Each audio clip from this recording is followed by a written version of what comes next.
10 আজকে তোমাদের second summative ইভালুয়েশনের সাবজেক্ট ইংলিশ গাইডলাইন নিয়ে আলোচনা করব 2026 সেকেন্ড সামেটিভ। ওকে, দেখো ভিডিওটাতে সিলেবাস প্রথমে দেখবে, তারপর কিভাবে পড়তে হবে সেটা জানবে।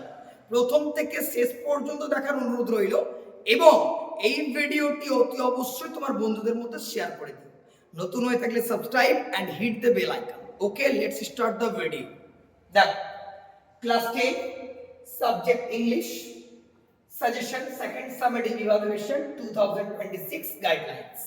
প্রথমে আমরা প্রোজ সেকশন আসবো, অর্থাৎ গল্প। সেকেন্ড সামেটিভে আমাদের একটাই গল্প আসছে, কি রয়েছে গো? Our runaway kite, written by Lucy Maud Montgomery. আমাদের দুটো পোয়েট্রি আসছে, কি কি গো? এক, my own true family, written by Ted Hughes, and number 2, Sea Fever, written by John Masefield. बस সিলেবাস কমপ্লিট হয়ে গেল। তাহলে আমাদের যে টেক্সট, সেই টেক্সট আমাদের দুটো প্রোজ থেকে আসছে, একটা পোয়েট্রি। তাহলে টোটাল টেক্সট কটা রইল বাবু? 3টা। ওকে, এবারে আমাদেরকে রোড ম্যাপসটা কি হবে, আমাদেরকে কিভাবে পড়তে হবে। এক নাম্বার যেটা আমি তোমাদেরকে বলবো, টেক্সট বাবু রিডিং কর অ্যাপ্রক্স দুবার, লাইন বাই লাইন, একদম line by line, including writer's name, including স্পেলিংটা খুব ভালো করে লার্ন করবে। ঠিক আছে? এমনও কোশ্চেন হতে পারে, প্যাসেজটা দিয়ে দিল, বলে দিল name the prose and the writer, তখন তুমি কি লিখবে? The name of the prose is our runaway kite, written by Lucy Maud Montgomery. আশা করবো ব্যাপারটা বুঝতে পারলাম আমি। ওকে, পোয়েট্রি থেকেও ঠিক তাই, টেক্সট রিডিং করতে হবে মিনিমাম দুবার, ভালো করে পড়ো টেক্সট রিডিং। টেক্সট রিডিং করা হয়ে গেলে তোমাকে যেটা করতে হবে, সেটা নিউ ওয়ার্ডসকে খুব ভালো করে মুখস্থ করতে হবে। ওয়ার্ড গ্যালাক্সি তুমি কিভাবে পড়তে হয় পোয়েট্রি জানতে হলে এই সি ফিভার পোয়েমটা আমাদের ইউটিউব চ্যানেলে লাইভ ক্লাস করা রয়েছে। লাইভ সেকশনে যাবে, থাম্বনেলে দেখবে লেখা থাকবে সি ফিভার, ওই ক্লাসটা করে নেবে। তাহলে তুমি দেখবে পুরো আইডিয়া পেয়ে যাবে যে টেক্সটটা আমরা কিভাবে ফলো করব বা কিভাবে পড়বো। গাইডলাইন দিয়ে দিচ্ছি। ওকে, এরপর তাহলে দুটো হয়ে গেল, মানে আমার টেক্সটটা ক্লিয়ার হয়ে গেল। সিন প্যাসেজ তোমাদেরকে যেটা দেবে, সেখান থেকে ট্রু ফলস আসবে, কমপ্লিট দ্য ফলোইং সেন্টেন্সেস আসবে, স্টেটমেন্ট রিজন আসতে পারে, কজ ইফেক্ট আসতে পারে, যে কোনো various types of question answer আসতে পারে।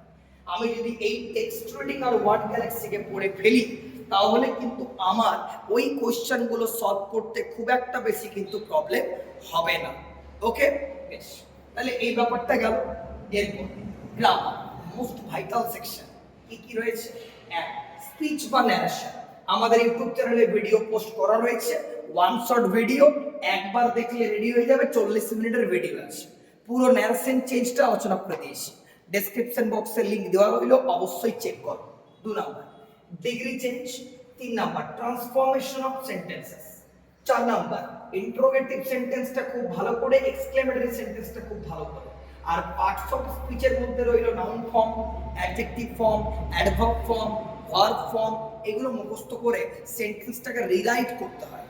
সেন্টেন্সটা কি করতে হয় বললাম? রিরাইট, অর্থাৎ পুনরায় মেকিং করতে হয়। ওকে, তাহলে গ্রামার সেকশনটা কিন্তু বাবু কোনো সাজেশন নেই, এখানে কিন্তু তোমার প্রসেস বা প্রসিডিওরের উপর ডিপেন্ডেবল যে তুমি কতটা ভালো করে শিখতে পারছো। ওকে, বেশ। এরপর রইল কোন? রাইটিং। এটাও খুব ভাইটাল সেকশন, বাট রাইটিং নিজে লেখার মতো প্র্যাকটিস করতে হবে, সবসময় কমনের ভরসা করলে চলবে না। তবুও একটা ইম্পর্টেন্ট বেস দেওয়া রয়েছে, এক, রিপোর্ট রাইটিং। স্ট্রাকচার খুব ভালো করে মুখস্থ করতে হবে। 4টে দিয়ে 4টের মধ্যে একটা পাবে। একটা ফ্লাড নিয়ে করে রাখবে, একটা রবারি নিয়ে করে রাখবে, একটা any kind off day celebration করবে। ইন্ডিপেন্ডেন্স ডে হতে পারে, রিপাবলিক ডে হতে পারে, সাইকেল ডিস্ট্রিবিউশন প্রোগ্রাম হতে পারে, কালচারাল প্রোগ্রাম হতে পারে, যে কোনো কিছু হতে পারে। নেক্সট, আচ্ছা, অ্যাক্সিডেন্ট করে রাখবে, অর্থাৎ রোড অ্যাক্সিডেন্ট আসতে পারে বা ট্রেন অ্যাক্সিডেন্ট, দুটোই কিন্তু ইম্পর্টেন্ট। ওকে, বেশ। স্টোরি রাইটিং এর মধ্যে দ্য ক্লেভার ক্রো তোমাদের অলরেডি বইয়ে আছে, the hare and the tortoise, আচ্ছা, two friends and a bear. আর প্র্যাকটিস সেটে যতগুলো পারবে তুমি কিন্তু প্র্যাকটিস করে রাখবে স্টোরি রাইটিং। ডায়লগ রাইটিং দুটো দিয়েছি, একটা বাইসাইকেল পাঞ্চার তোমাদের বইয়ে আছে, আর একটা mobile phone uses and abuses খুব ভালো করে। তাহলে রাইটিং সেকশনটা আমার ক্লিয়ার হয়ে গেল। তাহলে দেখো টেক্সট, গ্রামার, রাইটিং। আরেকটা সেকশন তোমাদের রয়েছে, সেটা হচ্ছে unseen passage. Unseen passage, reading কম্প্রিহেনশনে যে আনসিন প্যাসেজটা পড়ে সেটা কিন্তু খুব ভালো করে। এটার একটাই নিয়ম আছে জানো তো, practice makes perfection. Practice makes perfection. Okay, the more you will practice the more you will improve. আমরা যত প্র্যাকটিস করব আমরা তত ইমপ্রুভমেন্ট বাড়বে। ওকে, বেশ। এরপর রয়ে গেল আরেকটা খুব গুরুত্বপূর্ণ সেকশন, যেটা হচ্ছে আমাদের সিনোনিমস। সিনোনিমস অর্থাৎ সিমিলার মিনিংস। এইটা কিন্তু খুব ভালো করে, এটাও কিন্তু প্র্যাকটিস মেক্স পারফেকশন। ওকে, বেশ। তাহলে এই যে গাইডলাইনগুলো দিলাম এগুলো খুব ভালো করে ফলো করো for your respective second term or second summative. তাহলে আশা করি ব্যাপারটা বোঝা গেল। নতুন হয়ে থাকলে অবশ্যই subscribe and hit the bell icon. কারণ সৌরভ শিক্ষা ইউটিউব চ্যানেল তোমাদের জন্যই ভিডিও প্রস্তুত করছে, কারণ এটা তোমাদের চ্যানেল, তাই তোমাদের ভালোবাসা অতীব প্রয়োজন। অবশ্যই ভালো লেগে থাকলে লাইকটা অবশ্যই করবে, কারণ তোমাদের একটা লাইক আমাদের প্রচুর ইন্সপিরেশন বা মোটিভেশন যোগায়। খুব শীঘ্র দেখা হবে নেক্সট আপডেট নিয়ে। ততক্ষণে ভালো থেকো আর এই প্রিপারেশনগুলো স্টার্ট করে দাও। প্রবলেম হলে অবশ্যই কমেন্ট সেকশনে জানাও। All the very best. Tata.